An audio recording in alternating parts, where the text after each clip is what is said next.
formë të organizuar më kthy njerëz në Kosovë. Bile si sot më kujtohet Kombet e Bashkuara për Refugjat, UNHCR-ja, bënin plane se si mi kthy njerëzit me bo transport të organizuar, grupet e ndjeshme, po edhe njerëz tjerë që s'kan transport. Në diskutim që ishim me ta, thash, është mirë mos me pas shumë organizime tilla se njerëzit kanë me hyrë më shpejt se sa janë dalë. Se ata njerëz kanë lënë familjar tyre brenda, e kanë lënë shtëpinë, kanë lënë bagti, kanë lënë çdo gjë në jetë që kanë ndërtuar deri në momentin kur janë zhvendosur me forcë. Edhe me të vërtetë ka qenë ashtu, domethënë, ka qenë një farë lloj entuziazmi, një farë lloj situate që njerëzit e përjetojnë lirinë në formën e vet.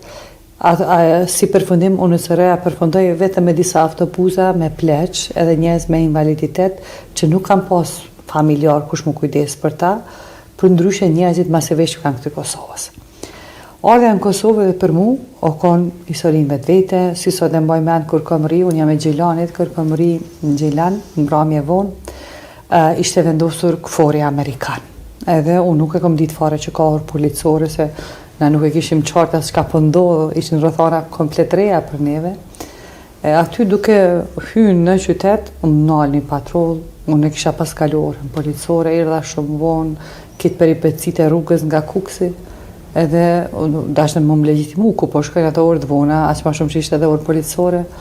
Aty e kam pa për herë të parë, kur na kanë thonë, mirë se erdhet anglisht, po vini vjen e ju të lirë, se na i kemi si gjenerat për dallim prej juve, për shembull që jeni fëmijë luftës, na i kemi përjetuar edhe orë policore në kohë të Jugosllavisë, që kanë pas këtë rrethana tjera, vësjellje tjera, edhe ke mund më përsekutu, e morra, e më arrestu.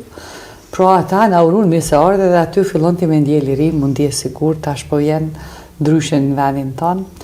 E pastaj kam fillu më organizu në Prishtinë, me disa kolegë që kam punu në Shqipëri, edhe dal nga dal me fillu me kriju një vend sigur se këtu gra, kur unë folsha në për Kukse, në për Çadra, dëshim me pas gjithmonë një hapësirë të sigurt atje, një vend ku nuk i ndëgjojnë të tjerët.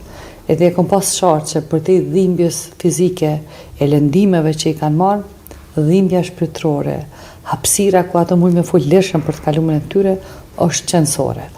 Kam ardhur me idenë me kriju organizatën në Prishtinë edhe më kujtohet po ashtu që kur kam marrë në fillim nuk ka pas as struktura, as nuk ka pas hapësirë ose vend ku ti mundesh me shku edhe me regjistru një organizatë jo qeveritare.